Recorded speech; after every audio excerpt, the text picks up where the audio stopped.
की जय, सद्गुरु आनंद स्वामी महाराज की जय, गो माता की जय, भारत माता की जय।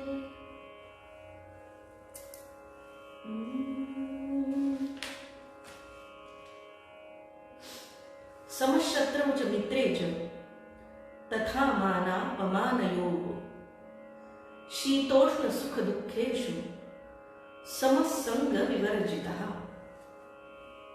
या 18व्या श्लोकावरती भाष्य करताना संत सर्वज्ञ दासोपंतांनी निरूपणामध्ये शत्रौ च मित्रे च समः, शीतोष्ण सुख दुःखेषु समः या 2 पदावरती झालेलं केलेलं भाष्य आपण ऐकलं। यापुढे ते म्हणतात संग विवर्जितः, असोगा स्वप्रकृतीचा संगू, तिणेसी वेगळा अंतरंगू, आत्मत्वे स्थिरू अभंगू, तो नढळे बाह्यस्पर्शी, म्हणून देही असो न विदेही, गुणाचा स्पर्शू जया नाही, प्रकृती वेगळा जाणई झाला म्हणून। अगा स्वप्रकृती व्यतिरेके, परप्रकृती जो नमखे, म्हणून माया चक्र हे आईके, यया जो वेगळा, अथवा तो संग वर्जितू, आत्मत्वे दुजे नेणतू, अधिष्ठाना वेगळा विवर्तू, स्वतंत्र कैचा, सर्वातीतू सर्वमयू, सन्मातृ आत्मा अद्वयू, स्वयं जो तया ज्ञेयो, हा पदार्थू कैचा। अर्जुना माझ्या ध्यानी चित्त मुरे, कल्पनेसी मन जिरे, ते ऐसा होऊनी उरे, माझा भक्तू माझे करिता मूर्ती ध्यान, ध्येयेसी होये एकपण, तेथे विरे ज्ञेय ज्ञान, मी पणेसी तै ऐसी अवस्था उरे, म्हणून जाण बारे, भक्तु विदेही हे खरे, जीवन मुक्तू आता ध्यान योगी आसक्तू, बाह्योपासकू भक्तू, समत्वे प्रकृती अतीतू, ऐसोची मानावे, हानी लाभू जरा मरण,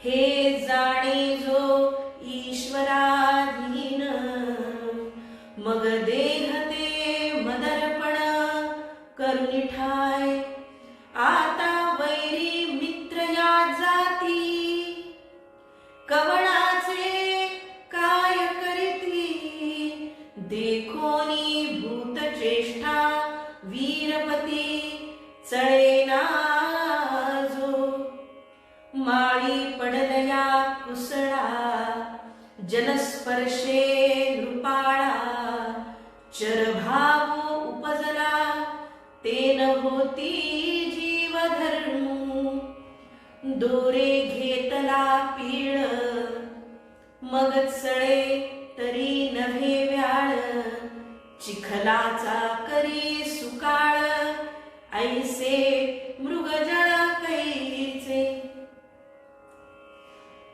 संग विवर्जितः या पदावरती दासोपंत भाष्य करतायत। त्याचा अर्धा भागच फक्त आपण बघितला, पुढे अर्धा बघूया। दासोपंत म्हणतात असोगा स्वप्रकृतीचा संग, तिणेसी वेगळा अंतरंगू, आत्मत्वे स्थिरू अभंगू, तो न ढळे बाह्य स्पर्शे।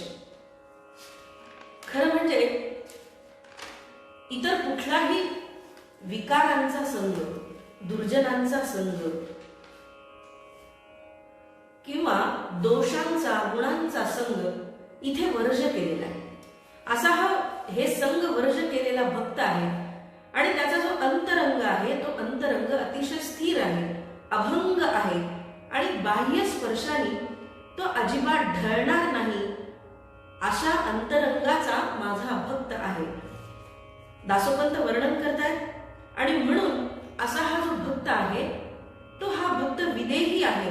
गुणाचा स्पर्श त्याला नाही, प्रकृती वेगळा, जो आत्मतत्वाची जाणीव असलेला आहे आणि म्हणून माया चक्रामध्ये न अडकता यापासून वेगळा असलेला असा हा माझा भक्त.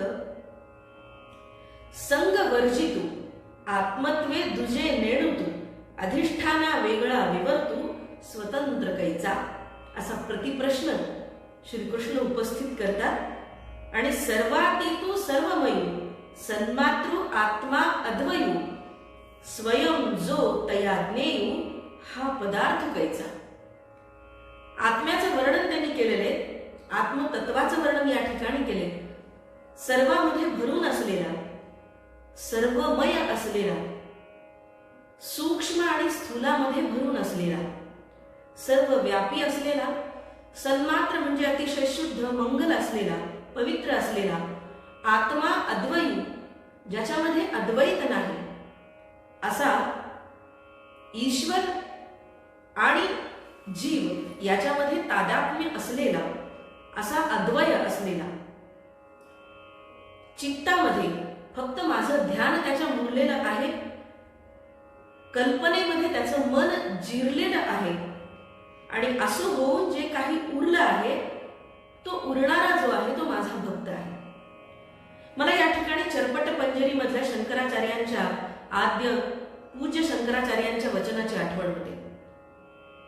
पूज्य शंकराचार्य नोंदवतात, आम्हाला सांगतात, सत्संगे निसंगत्व, निसंगत्वे निर्मोहत्व, निर्मोहत्वे निश्चलत्व, निश्चलतत्वे जीवनमुक्तः. आणि याच पायऱ्या दासोपंतांनी आम्हाला किती सहज समजावून सांगितले. सत्संगे निसंगत्व, संतांचा संग करावा, सज्जनांचा संग करावा आणि अशा संगानं निसंगत्व प्राप्त होतं, निर्मोहीपण प्राप्त होतं, निर्विकारपण प्राप्त होतं, विकारांपासून माणूस दूर जातो, माणूस निर्लेप होतो आणि अशा निसंगत्वानं निर्मोहत्व प्राप्त होतं. आचार्यांचं वचन आहे. शंकराचार्य म्हणतात, सत्संगे निसंगत्वम, निसंगत्वे निर्मोहत्वम, निर्मोहत्वम निश्चल तत्वः. आणि जे निश्चल तत्वाचं दासोपंत या ठिकाणी याच निश्चल तत्वाचं विवरण करत आहे की मनामध्ये अतिशय स्थिर असलेला, न ढळणारा, दृढ निश्चय झालेला, बुद्धी मन चित्त सारं काही माझ्यामध्ये एकरूप केलेला हा जो माझा भक्त आहे हा आता निश्चल झालाय. आणि ते पुढे त्याचं वर्णनही करतात की तो आता जीवन मुक्त होण्याची ही त्याची वाटचाल आहे. ते असं म्हणाले, तै ऐसी अवस्था उरे, म्हणून जाण बारे, भक्तु विधेही हे खरे, जीवन मुक्तू. मला सांगा यापेक्षा काय वेगळं आहे? आचार्यांनी जे सांगितलंय तेच आचार्यांचं जे तत्वज्ञान आहे, विदेहीपणे जीवनमुक्त होण्याचं, हेच तत्वज्ञान भक्तियोगामध्ये दासोपंत आम्हाला सांगतात. सत्संगे निसंगत्व, निसंगत्वे निर्मोहत्व, निर्मोहत्वे निश्चलतत्व, निश्चलतत्वे जीवनमुक्तः. आता हे जीवनमुक्त होणं म्हणजे काय? तर पारमार्थिक शब्दकोशाच्या अंगाने आपण जर याचा अर्थ बघायला गेलो तर जीवनमुक्त म्हणजे शरीर असतानाच मी ब्रह्म आहे असा अपरोक्ष अनुभव ज्याला आलाय. अपरोक्ष म्हणजे काय? खरं म्हणजे शास्त्रामध्ये आणि व्यवहारामध्ये याचे पूर्णतः विरोधी अर्थ आहेत, पूर्णपणे विसंगत अर्थ आहेत. अपरोक्ष म्हणजे साक्षात, याला जीवनमुक्त असं म्हणता येईल. आत्मज्ञानामुळे हा जो जीवनमुक्त आहे हा पाशरहित असतो आणि याच जीवनामध्ये त्याला अंतिम तत्वाचा जो बोध झालेला आहे, जी जाणीव झालेली आहे, जो साक्षात्कार झालेला आहे, त्याच्यामुळे या जीवाचा कर्मबंध तुटलेला असतो. मग जीव आहे, देह आहे. मग तुम्ही म्हणाल जीवनमुक्त झाला तर देह कसा आहे? तर त्याचं उत्तर असं आहे की प्रारब्ध कर्माने तो शरीर धारण केलेलं आहे, त्याने तो जगामध्ये वावरतोय. पण शुक्ल पक्षातील चतुर्दशीच्या चंद्राला जशी पौर्णिमेच्या चंद्राच्या मानाने एक कला फक्त कमी असते. त्याची एक कला झाली की तो पूर्ण पौर्णिमेचा चंद्र होतो. त्याच प्रकारे जशी पौर्णिमेच्या चंद्राच्या मानाने एक कला कमी असते, तशी जीव आणि ब्रह्मैक्याच्या पूर्णत्वाला, पूर्ण ज्ञानाला, या ज्ञानाच्या देहाची एक कला फक्त कमी असते. आणि ती कमी असलेली जी कला आहे ती देह पडल्यानंतर ती पूर्ण होते आणि विदेह मुक्ती त्याला त्या ठिकाणी मिळते. याला पारमार्थिक भाषेमध्ये जीवनमुक्त असं म्हटले आहे. आणि दासोपंत हेच आम्हाला किती सोप्या भाषेत सांगतायत बघा, की हे जे ज्ञेय ज्ञान मीपण आहे, मीपण म्हणजे देहाचा अहंकार. देहाचा अहंकार हा जो अहंकार आहे, हा अहंकार विरल्यानंतर, जिरल्यानंतर, पूर्णपणे न उरणं अशी त्याची अवस्था आल्यानंतर दासोपंत म्हणतात की माझा हा भक्त विदेही होऊन जीवनमुक्त होतो. अतिशय सुंदर व्याख्या. पारमार्थिक अंगाने बघायला गेलो तर किती जड वाटलं. आपण आतापर्यंत ज्या व्याख्या बघितल्या, पण दासोपंतांनी जे सांगितलं ते किती सहज सोपं होतं. आणि म्हणून मला असं नेहमी वाटतं की पारमार्थिक शब्दकोशांच्या व्याख्यातून जेव्हा एखादा सामान्य भक्त अभ्यासू लागतो तेव्हा त्याला ते जड होतं, त्याला अवघड वाटू लागतं. आणि दासोपंतांनी ही नेमकी नाडी सामान्य माणसाची, जनतेतल्या अगदी अज्ञानी लोकांची ओळखली. आणि हे सारं समजावून सांगत असताना अगदी साध्या सोप्या शैलीमध्ये, भाषेमध्ये हे लोकांच्या गळी उतरवण्याचा हा त्यांचा प्रयत्न आहे. पुढे त्यांनी असं म्हटलंय की ही विदेही अवस्था, जीवनमुक्त अवस्था म्हणजे त्या देहाची कशी अवस्था. अतिशय सुंदर आणि साधे दृष्टांत दिले जे तुमच्या माझ्या अतिशय जवळचे परिचयाचे. माळी पडलया कुसळा, जलस्पर्शे नृपाळा, चरभाव उपजला, तेन होती जीवधर्म. वाळलेल्या गवताची काडी, आणि ही काडी माळावरती विराट अशा माळावर पडली आहे. आणि या माळावर पडल्यानंतर त्याला जर जलस्पर्श झाला, पाण्याचा स्पर्श झाला, जीवनाचा स्पर्श झाला, तर चरभाव उपजला, ते वाहायला लागतं, ते हलतं. चरभाव म्हणजे चलभाव, ते हलतं डुलतं, या ठिकाणचं त्या ठिकाणून ते हलतं, पण ते वाळलेलं गवत आहे. पुढे ते असं म्हणतात, तेन होती जीवधर्म. मग हे वाळलेलं जे गवत आहे, गवताची काडी आहे, ती पुन्हा जिवंत होते का? पाण्याचा स्पर्श झाल्यानंतर, जीवनाचा स्पर्श झाल्यानंतर जीव उत्पन्न होतो किंवा जीवधर्म तयार होतो, त्याचा उदय होतो असं आपण म्हणतो. पण दासोपंत या ठिकाणी उदाहरण देतात की जलाचा स्पर्श झाल्यानंतर सुद्धा वाळलेल्या गवताची काडी हलते, एका जागेवरून दुसऱ्या जागी जाते, पण त्याच्यामध्ये जीवधर्म उत्पन्न होऊ शकत नाही. पाण्याचा स्पर्श झाल्यावर पाण्याच्या प्रवाहामध्ये वाहत जाणं हा तिचा धर्म आहे, ते वाहत जाईल, पण पुन्हा जिवंत होणे नाही. आणि हीच विदेहीपणाची अवस्था आहे. किती सरळ आणि किती साधं सांगितलं बघा. आणि ही जी अवस्था आहे ती अवस्था आणखी पुढे एका दृष्टांताने ते सांगतात. दोरे घेतला पीळ, मग चळे तरी नव्हे व्याळ, चिखलाचा करी सुकाळ, ऐसे मृगजळ कैसे. दोऱ्याचा जर आपण पीळ घातला, घट्ट असा पीळ घातला, तर ते अगदी हल्ल्यासारखं वाटतं. म्हणजे तो जर पीळ सुटतोय किंवा घट्ट आवळला जातोय आपसुक, आणि त्या दोरखंडाकडे किंवा दोरीकडे आपण जर बघितलं तर ती सर्पासारखी भासते, साप वळवळतोय असं वाटतं. पण तो साप आहे का? तो साप नाहीये. तसंच पुढचं उदाहरण ते देतात, चिखलाचा करी सुकाळ, ऐसे मृगजळ कैसे. अहो ते मृगजळच आहे. ते चिखल निर्माण करील काय? चिखलाचा सुकाळ करील काय? लांब कुठेतरी ते मृगजळ दिसतंय आणि या ठिकाणी चिखल होईल असं जर एखाद्याला वाटलं तर ते शक्य आहे का? ही तीनही उदाहरणं एका विशिष्ट अवस्थेतली आहेत बघा, पदार्थाच्या. ही अवस्था काय आहे तर आभासी आहे.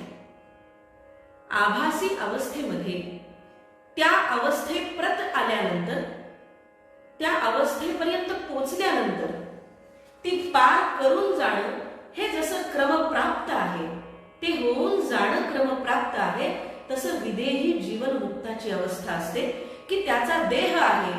पौर्णिमेच्या चंद्राशी एक कला मिळेपर्यंत, म्हणजे देह पडेपर्यंत त्याला जीवनक्रम करणं हा त्याचा भोग आहे. पण याची जाणीव त्याला झालेली आहे. आत्मबोधाची, आत्मतत्वाची जाणीव झाल्यानंतर या देहाची किंवा मीपणाची, देहाच्या अहंकाराच्या विकाराची निवृत्ती करण्यासाठी आपण प्रवृत्त झालं पाहिजे, याची मुळात त्याला जाणीव आहे. आणि म्हणून दासोपंत या विदेही जीवनमुक्त भक्ताचं वर्णन या दृष्टांताने करतायत. ते अतिशय समर्पक, अतिशय सार्थ असे दृष्टांत आहेत.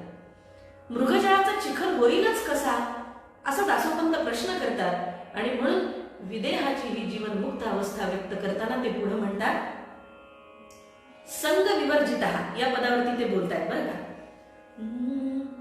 तैसे वैरी मित्र स्वजन, आभासे मात्र जे भान, बाह्य करी चलन, ऐसे जरी तरी गयांचा जो आत्मा, तो माझा स्वामी परमात्मा, तया वेगळा अनात्मा, जडू अनंतू असंतू, तो आपुलिया धूता, होईलची जई राखिता, तै हा वैरी वृथा काय करील, तोची मारील जै माते, मित्र काय करीतील येथे, या लागी आवेश करीते, वाहो ययांचे, मारिता इच्छा न करी, तै काय कीजे हाती येरी, म्हणे सर्वात मया श्रीहरी, समर्थू तू ऐसिया परी अर्जुना, अचल जयाची भावना, तो ज्ञान योगिया माझी कवणा, उणा कल्पावा, ईश्वरू करता हे जाणून,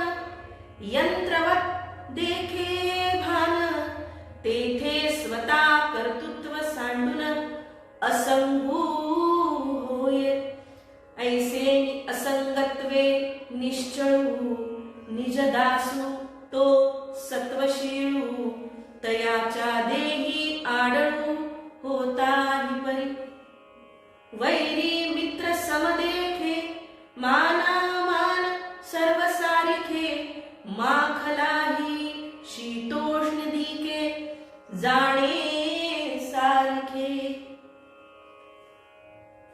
पूज्य आचार्यांच्या वचनाप्रमाणे त्याचा समारोप करताना ते पुन्हा म्हणतात, यंत्रवत शरीराचा केवळ त्याचं चलन करून देह पडेपर्यंत तो देह वागवणे हे फक्त तो भक्त करतो आहे. आणि अशा त्याच्या सगळ्या ज्या कला आहेत, ह्या कला पूर्ण चतुर्दशीच्या चंद्राप्रमाणे झालेल्या आहेत. आणि ब्रह्मात्म तत्वात मिळताना पौर्णिमेसारखा पूर्णचंद्र होण्यासाठी हा देह तो वागवतो आहे. आणि जर असा हा माझा भक्त आहे, तर तो भक्त मला सांगे, ज्याची अचल भावना आहे, तो ज्ञानयोगिया माझी कवणा पुन्हा कल्पावा. आणि ज्ञानयोग्यापेक्षा तो काही कमी आहे का, असा प्रश्न अर्जुनाला श्रीकृष्ण इथे करतात. आणि ईश्वर हा करता जाणून यंत्रवत आपला देह वागवणारा, अतिशय निश्चल असलेला, असंगत्वानी निश्चल झालेला, निज दास अतिशय सत्वशील असलेला, असा देह आढळू, देह पडेपर्यंत, देह पडल्यानंतर ताबडतोब किंवा देह असेपर्यंत मित्र वैरी यांना समसमान पाहणारा, मानापमान यांच्यामध्ये भेद न करणारा, आणि शीतोष्णादिके माखलाही, उष्ण आणि शीत या सर्व विकारांच्या आत किंवा याचं आवरण त्याच्या भोवती झालेलं आहे, आणि त्याचा तो भेद मानत नाही, त्याला त्याचा काहीही फरक पडत नाही, असा सर्व जाणून विदेही जीवनमुक्त असलेला असा हा माझा भक्त, समशत्रौच मित्रेच तथा मानापमानयोगो, शीतोष्ण सुख दुःखेषु समसंग विवर्जितः. 19वा श्लोक पुढे आहे. तुल्य निंदा स्तुतिर्मौनी, संतुष्टो येन केनचित्, अनिकेत स्थिरमतिर् भक्तिमान मे प्रियो नरः. तुल्य निंदा स्तुतीही या पदावर दासोपंत आम्हाला सांगतात, एक करीती स्तवन वाखाणिती निर्दोष गुण, तव तेथेची दुजे आन निंदे प्रवर्तने.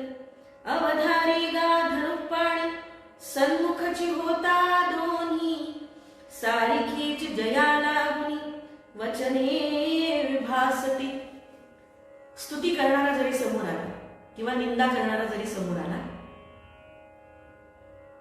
निर्दोष अशा प्रकारच्या गुणांचं वाखाणणी एखादा करतोय आणि त्याचबरोबर एखादा तुमची निंदाही करतोय, अशा दोन्ही वेळेला हे धनुष्पाणी लक्ष देऊन ऐक. सन्मुखची होता दोन्ही, हे समोरच आहे, अभिमुख आहे, पण त्या वेळेला या दोघांचीही वचन शब्द बोलणं हे माझ्या भक्ताला समसमान वाटतंय, सारखं वाटतंय. तो त्याचा राग धरत नाही, त्याचा लोभ धरत नाही, त्याला त्याच्यामध्ये आनंद नाही स्तुतीनं किंवा निंदेनं त्याला दुःख होत नाही.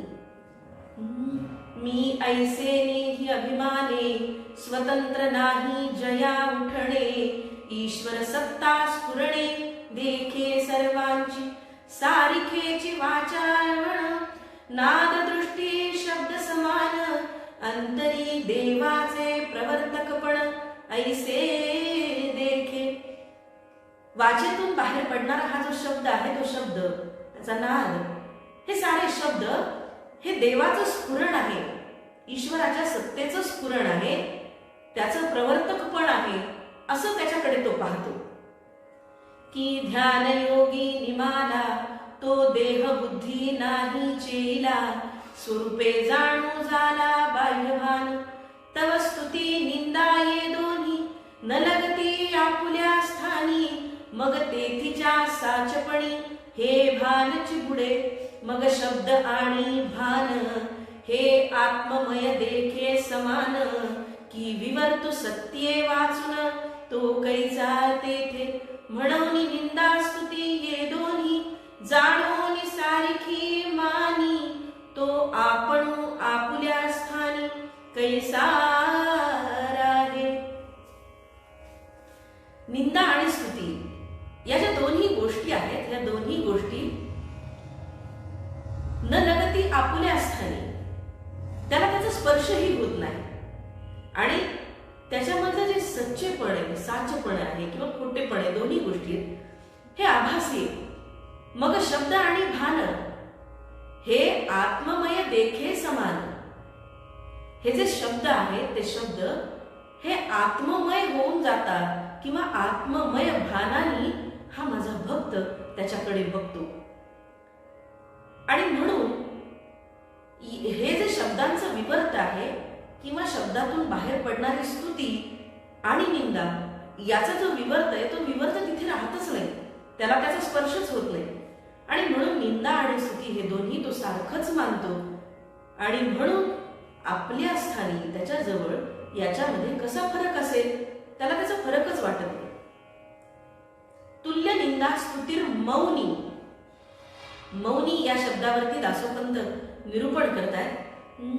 वाचेचे सांडुनी मौन अवलंबिना बळे वचन, जेणे ध्यान योगी मन निष्ठ केले, अर्जुना वचन वदावे जैसे, मौनावलंबन तेही तैसे, करावे लागे आयासे म्हणून अमौन, वैखरी धरी मौन ते तीही वाचाचे अमौन, जरी ते अंतरी मन मेले नसे, म्हणून मौन ते तैसे नव्हे, जे लागे बळे धरावे, आता मौन आईके स्वभावे, कुशलाचे मने करिता नित्य मनन, मध्यमे वैखरी ते पडे मौन, तेथे उरले अवस्थान परे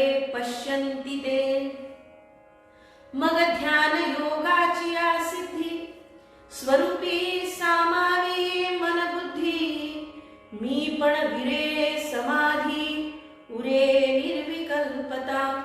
या असता स्थिती चहू वाचांची प्रवृत्ती नाथी मौन लोकांती एकांती ऐसे भक्ताचे. आता या मौन शब्दावर भाष्य करताना फार सुंदर वर्णन दासोपंतांनी या ठिकाणी केले. वाचेचे सांडुनी मौन अवलंबिना बळे वचन जेणे ध्यान योगी मन निष्ठ केले. वाचेनी बोलायचं नाही असं एखाद्या भक्ताने ठरवलं. असतात बघा व्रत बायका करतात चातुर्मासाचं, मौनाचं व्रत, मौन धारण करण्याचं व्रत असतं, अनेक जण करतात. त्याचं काही आणखी वेगवेगळे प्रकार आहेत त्याच्यामध्ये, पण मौन धारण करणं म्हणजे बोलायचं नाही असं त्याचा खरं म्हणजे फक्त वाच्यार्थ म्हणूया, पण लक्षार्थ निराळा आहे. आम्ही जी ही व्रत करतो ना मौन धारण करण्याची, ती वाच्यार्थाने करतो. लक्षार्थाने, भावार्थाने, ज्ञानार्थाने ती व्रत करत नाही. ते व्रत कसं करायचं, ते कसं असतं, तो भक्त माझा कसं करतो आणि ते कसं नसतं, या दोन्ही गोष्टी आम्हाला दासोपंतांनी सांगितल्या. काय सांगितलंय? अर्जुना वचन वदावे जैसे मौनावलंबन तेही तैसे करावे लागे आयासे म्हणून मौन वैखरी धरी मौन. आता वैखरी ही वाणी आहे चौथी. आपण थोडस वाणीचा विचार करूया म्हणजे हे लक्षात येईल. वाणी म्हणजे एक देवता आहे, शक्ती आहे. हिला ब्राह्मी म्हटलेलं आहे, भारती म्हटलेलं आहे, भाषा म्हटलेलं आहे, गिही असं म्हटलेलं आहे आणि सरस्वती असं सुद्धा म्हटलेलं आहे. अव्यक्त पुरुष म्हणजे जो आत्मा आहे, तो आत्मा हा वाणीच्या अर्थात शक्तीच्या द्वारे व्यक्त होतो असं म्हटलेलं आहे. पारमार्थिक शास्त्र हे सांगतं आम्हाला वाणी आत्म्याला सोडून राहत नाही. वाणी हे आत्म्याचं स्व किंवा महिमा असल्याचं म्हटलेलं आहे. वाचेच्या द्वारे तो एकाचा बहु होतो आणि अव्यक्ताचा व्यक्त होतो. व म्हणजे आपण जी वाणी बोलतो ऐकतो ती खरं म्हणजे शब्दार्थमयी अशी वर्णनात्मक स्थूल वाक अशी असते. पण अंतरातल्या अव्यक्त सूक्ष्म वाकचं व्यक्ततम स्वरूप जे असतं ना, ते स्वरूप ओंकार रूप हा सगळ्या प्रकारच्या वाणींचा मूल स्रोत आहे. आता वाणींची ही जी 4 रूपं सांगितली ती 4 रूपं अगदी संक्षिप्त मी सांगते. परा, पश्यंती, मध्यमा आणि वैखरी. आता परा या वाणीचं स्थान आहे नाभी. नाभीमधून ती उत्पन्न होते असं म्हटलेलं आहे आणि शब्द साधनेमध्ये विस्फोटाच्या पहिल्या अवस्थेला शब्द संकल्पाला परा असं म्हटलेलं आहे. आता पश्यंती ही केवळ स्पंदन मात्र असते, ती फक्त स्पंदन असते, स्पंदनात्मक असते आणि हिचं जे मूल स्थान आहे ते स्थान आहे मूलाधारापासून मणिपूर चक्रापर्यंत आणि या स्थानामध्ये तिचा मनाशी संयोग होतो असं शास्त्र सांगतं. आता मध्यमा कुठे आहे तर मध्यमाचं स्थान आहे कंठ. या कोणत्याही वस्तूची धारणा निर्माण करणारी ती मानसिक जी गती असते त्या गतीच्या ठिकाणी जी वाणीचा प्रकार आहे त्याला मध्यमा असं म्हटलेलं आहे. आणि शेवटची म्हणजे वैखरी. हिचं जे स्थान आहे ना हे स्थान जिव्हा आहे, म्हणजे ही शेवटची वाणी आहे, जिव्हा आहे. ही स्थूल आहे. याच वाणीने आपण शब्दोच्चार करतो आणि त्याचा अर्थ म्हणजे जिव्हेतून बाहेर पडणाऱ्या किंवा जिव्हेने बाहेर पडणाऱ्या शब्दांचा अर्थ हा इतरांना सांगताना त्याच्यातून प्रतीत होतो. अव्यक्त स्थितीतून शब्दांचं हे जे उत्थान होतं, हे उत्थान कुठून सुरू होतं तर नाभीपासून सुरू होतं. नाभीपासून ते हृदयात येतं. हृदयापासून तो शब्द व्यक्तपणे विकास पावतो आणि तो कंठात येतो. कंठामध्ये तोच शब्द ध्वनिरूप होतो आणि ध्वनिरूप झाल्यानंतर पुढे जिव्हेद्वारे त्याचं वर्णरूप प्राप्त होतं. पण आपण मौन धारण केल्यानंतर मला सांगा, फक्त वैखरीनं आपण बोलत नाही, पण बाकी परा, पश्यंती आणि मध्यमा याच्यामध्ये सगळे शब्द व्यवहार चालू आहेत आमचे. ते जिव्हेद्वारे फक्त बाहेर पडत नाही. मग याला मौन म्हणावं का? दूध उतू जाते गॅसवरचं, सुनबाई गॅसच्या ओट्याजवळ उभी आहे सासूबाईंचं चातुर्मासाचं व्रत आहे मौनाचं. तोंडातून शब्द बाहेर पडायचा नाहीये, सुनबाईचं दुधाकडे लक्ष नाहीये आणि सासूबाई हे मौन आहे का? आणि असं मौन आपण पाळतो. तुम्हाला सगळ्यांना या गोष्टीचा अनुभव असेल. अशा प्रकारची मौन किंवा लिहून दाखवणे, पाटीवर लिहून दाखवतात काही लोक. खूप मोठी मोठी योगी लोकांना मी बघितलंय पाटीवर लिहून दाखवतात. दासोपंत म्हणतात हे मौन नाही, कारण ते असं म्हणतात वैखरी धरी मौन ते तिही वाचांचे अमौन. आम्ही जेव्हा वैखरीनं मौन धरतो तेव्हा बाकी 3 वाचांचं अमौन चालू आहे. 3 वाचा बोलतायत, मग ह्याला मौन म्हणावं का? अंतरी जे मन मेले नसे, मनातले सगळे शब्द व्यवहार सुरू आहेत, फक्त वैखरी वाणीनं ते बाहेर पडत नाहीयेत. मग याला मौन म्हणावं का? मौन कसं करावं? आता मौन आईके स्वभावे कुशलाचे. कुशलाचे म्हणजे योग्य प्रकारे कौशल्यानं अतिशय सुयोग्य प्रकारे मौन कसं धारण करावं, मौन म्हणजे नेमकं कसं करावं हे मी तुला सांगतो, ते तू ऐक. आणि दासोपंत आम्हाला इथे सांगतात, आता मौन आईके स्वभावे कुशलाचे मने करिता नित्य मनन.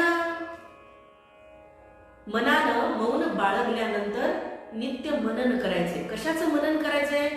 तर ईश्वर तत्वाचं, आत्म्याचं, आत्मतत्वाचं, ब्रह्मतत्वाचं ज्ञान जे आम्हाला घ्यायचं आहे, पंचीकरण, त्याचं मौन केल्यानंतर मनन करायचं मनानं. मध्यमे वैखरी ते पडे मौन. मध्यमा म्हणजे कंठातून बाहेर पडणारी, कंठ आणि जिव्हा या दोन्हीतून बाहेर पडणारी जी वाणी आहे, या वाणीनं तर त्या आपोआप मौन तिथं पडलंय. त्यावेळेला जेव्हा मनाने तुम्ही नित्य मनन करत असाल त्यावेळेला तेथे उरले अवस्थान परे पश्यन्ति ते. परा आणि पश्यन्ति यांची एक विशेष अवस्था जी मौनात गेलेली आहे, मौनवत आहे. अशा प्रकारची अवस्था कशी आहे? तर ध्यान योगाची या सिद्धी. आणि म्हणून 4ही वाणींचं मौन या ठिकाणी दासोपंतांनी निर्देशिलं आहे. आणि फक्त वैखरीनं न बोलणं म्हणजे ते मौन नव्हे, तर इतर 3 वाणी या अमौनात आहेत आणि म्हणून त्याला मौन म्हणता येणार नाही. कौशल्याने कोणतं कसं मनन करावं? तर दासोपंत म्हणतात की वैखरीनं जेव्हा तुम्ही बोलत नसता त्याच वेळेला इतर 3 वाणींनी सुद्धा बोलायचं नाही, शब्द व्यवहार करायचे नाही. तर मग काय करायचंय? तर मने करिता नित्य मनन मध्यमे वैखरी ते पडे मौन तेथे उरले अवस्थान परे पश्यन्ति ते. मग ध्यान योगाची या सिद्धी स्वरूपी सामावी मनबुद्धी मी पणविरे समाधी उरे निर्विकल्पता. आणि ज्या वेळेला वाणीतल्या परा, पश्यन्ति, मध्यमा आणि वैखरी या 4ही वाणी मौन पावतील, मन चिंतन करेल, मनन करेल, त्यावेळेला ध्यान योगाची या सिद्धी अशी ग्वाही आमचे संत देतात. आणि मग काय होतं त्यावेळेला? ईश्वराच्या स्वरूपामध्ये मन, बुद्धी, चित्त, अहंकार यांची समाधी लागते. ह्याला मौन म्हणायचं. असं मौन करतो का हो आपण? आणि म्हणून हे मौन काय आहे? तर निर्विकल्पता. अशा प्रकारची सिद्धी प्राप्त होऊन उरे निर्विकल्पता असं फळ त्यांनी प्राप्त केलेले. त्या असता सिद्धी चहू वाचांची प्रवृत्ती नाथी. 4ही वाचांची प्रवृत्ती खुंटलेली आहे. तोंडानं बोलायचं नाही असं नव्हे, तर परा, पश्यन्ति, मध्यमा आणि वैखरी या 4ही वाचांची प्रवृत्ती, वृत्ती आणि प्रवृत्ती या दोन्हींचंही खुंटणं त्या ठिकाणी आम्हाला सांगितलंय. आणि ते कसं आहे? तर हे मौन कोणत्या प्रकारचं आहे? मौन लोकांती एकांती ऐसे भक्ताचे. आणि माझ्या भक्ताचे हे मौन कसं आहे? तर ते लोकांती आहे आणि एकांती सुद्धा आहे. मी याचं मागेही एकदा उदाहरण केले की एकनिष्ठ, एकरूप, एकचित्त होणं मौनामध्ये काही चिंतन करणं म्हणजे चारही वाणींनी एकरूप होणं आहे. आणि ह्या नित्य ध्यानानं चारही वाणींच्या मौन केलेल्या अवस्थेतला हा माझा जो भक्त आहे त्याला दासोपंत मौनी असं म्हणताय. आणि श्रीकृष्ण हे अर्जुनाला समजून सांगतोय की हे अर्जुना, मौन कौशल्याचं सुयोग्य हे कोणत्या प्रकारचं आहे, तर दासोपंत श्रीकृष्णाच्या तोंडून अर्जुनाला या मौनाची प्रक्रिया समजावून सांगतायत. पुढचा भाग आपण उद्या बघूया. आज याच ठिकाणी थांबते. धन्यवाद. आपले कृपा आशीर्वाद असेच माझ्या मस्तकावरती असू द्यावे ही आपणा चरणी विनंती करते आणि इथे थांबते. आनंदे दत्तात्रेय देवदेव श्री सर्वज्ञ दासोपंत स्वामी महाराज की जय. सब संतन की जय. सद्गुरु आनंद स्वामी महाराज की जय. गो